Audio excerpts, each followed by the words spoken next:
Bonjour à toutes et bonjour à tous, ça y est, la saison NFL commence, c'est extraordinaire, on a eu un premier match magnifique, super victoire des Bills sur les Rams, vraiment c'était extra, ça y est, on est hyper excités. Écoutez, on va faire une vidéo très courte, juste pour vous donner mes pronostics, et du coup, sous la vidéo, que ce soit sur Twitter ou sur YouTube, ben voilà, donnez vos pronostics, hein, je veux dire, voilà, c'est le but. Donc je donne les miens, et ensuite, ben donnez les vôtres. Allez, on démarre.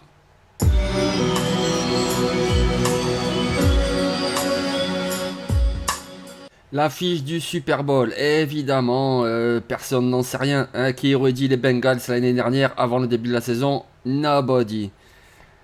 Moi j'y vais avec une affiche, j'y vais avec les Ravens face aux Packers. Et oui, les Ravens, parce que je pense que les Ravens, c'est vraiment l'équipe qui peut battre les Bills qui font une superbe impression. On le savait déjà avant la saison, on l'a vu au premier match, ils ont impressionné, mais pourtant je pense que les Ravens peuvent les battre. Pourquoi? Déjà parce qu'ils ont un jeu au sol extraordinaire, que ce soit avec des coureurs ou avec Lamar Jackson. Lamar Jackson, je trouve qu'il est un poil sous-coté en tant que lanceur.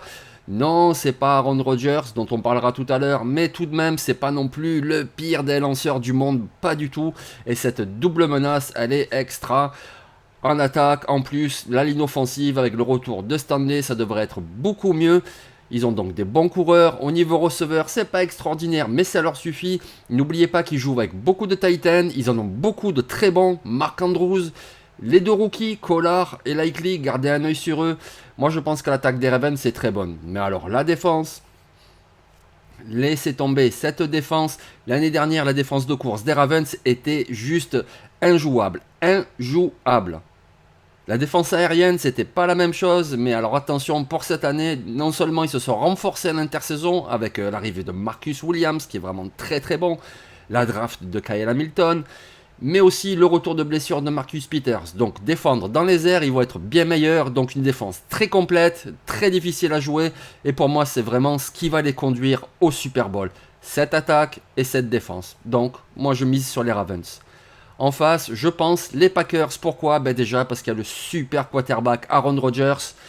Une ligne offensive plutôt solide avec Bakhtiari. S'il reste en bonne santé, c'est un super left tackle. Et puis voilà, l'année dernière, en 2021, les Packers ont eu l'attaque qui est restée le plus longtemps sur le terrain de toutes les attaques à NFL. Voilà, en temps de possession, c'était les meilleurs. Donc du coup, laisser le ballon si longtemps à Aaron Rodgers, eh ben écoutez, il va vous faire des choses, hein. En plus, on l'a vu l'année dernière, l'attaque de Matt LaFleur est très équilibrée. Ils étaient 16e NFL en tentative à la passe, 17e NFL en tentative au sol. Donc voilà une équipe très équilibrée qui a longtemps le ballon. La défense, elle est quand même très bonne. Surtout que j'aime beaucoup les deux rookies qu'ils ont pris. Devontae Wyatt sur le premier rideau. Ça sera sans doute un peu de rotation. Il ne sera pas titulaire. Quay Walker, alors attention à lui. Ne vous fiez pas aux gens qui vous disent non, c'est juste un monstre athlétique. Non, c'est un super joueur aux côtés de Devondre Campbell. Ça va faire des dégâts au milieu du second rideau. Ils ont une très bonne secondary. Le premier rideau est plutôt solide. Ils ont une très bonne défense, une très bonne attaque. Écoutez, moi je dis Ravens Packers.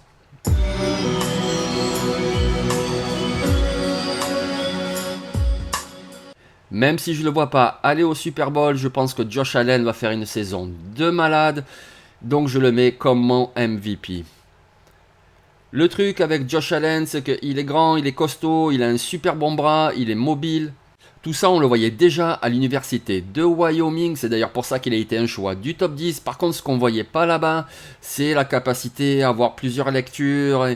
Et voilà, ça y est, il l'a. Le gars, il scanne le terrain, il trouve la meilleure option. Il peut gagner des yards avec ses jambes, il peut trouver plusieurs receveurs différents. C'est vraiment un diable. Josh Allen, je pense qu'il va faire une saison fantastique. Les Bills, je les vois aller très loin, juste échouer en finale de conférence. C'est mon prono. Mais je pense que Josh Allen va nous sortir une saison de MVP.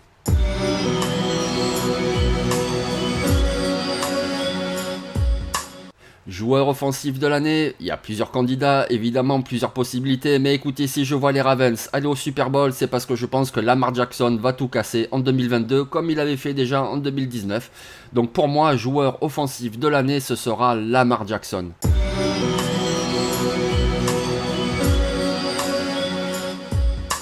Oui, bien sûr, TJ Watt, oui, bien sûr, Aaron Donald, mais écoutez, moi j'y vais avec Von Miller. Pourquoi Von Miller? Ben déjà parce que les Bills sont une très bonne équipe, et quand on regarde cette défense, c'est incroyable, il y a beaucoup de monde au centre pour faire le edge setter, pour stopper la course, il y a du monde sur le second rideau, il y a une très bonne secondary, et donc au milieu de tout ça, ou plutôt avec tout cela, vous avez un Von Miller qui va pouvoir voler et faire voler en éclats les quarterbacks adverses.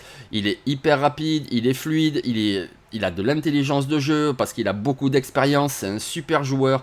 Moi, je vote pour Von Miller en joueur défensif de l'année en 2022.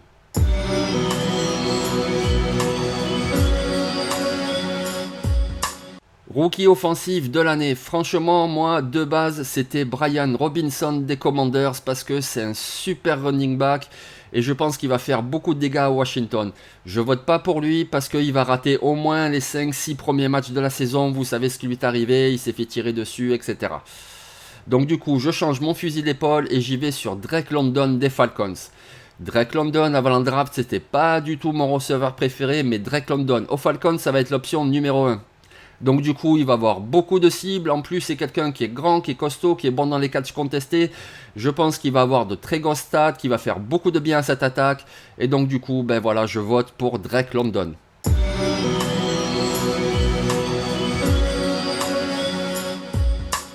Rookie défensif de l'année, j'y vais sur Aidan Hutchinson. Je fais juste une petite parenthèse, je fais pas du tout partie des haters de Trevon Walker, je pense qu'il va faire une très bonne saison ce Trevon Walker, mais Aidan Hutchinson est un super joueur et je pense qu'en plus il se trouve au meilleur endroit possible. À Détroit, ils ont vraiment besoin de ça, il y a quelques bons joueurs mais pas tant que ça, il va vraiment se mettre en valeur, en lumière. Je le vois s'approcher de la barre des 10 sacks, c'est vraiment un super joueur qui va faire une saison rookie extraordinaire, Aidan Hutchinson.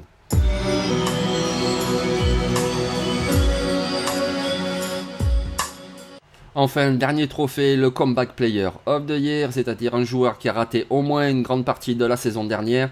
J'y vais sur Jameis Winston des Saints. Pourquoi? Parce que c'est un quarterback tout de même qui a de la qualité, il fait des erreurs, mais il fait aussi de très bonnes choses. Avec les Saints, il aura beaucoup de cibles à disposition. Je pense qu'il va bien arroser, il se fera intercepter, mais il marquera aussi plein de touchdowns, gagnera plein de yards. Moi, j'y vais avec Saint Jameis. Donc voilà, vous avez mes pronos avant le début de la saison. Évidemment, on en reparlera à la fin parce que j'aurai tout faux. Mais profitez de cette occasion pour donner vos pronos à vous, ça m'intéresse. Et puis évidemment, je vous souhaite une bonne saison à tous et toutes.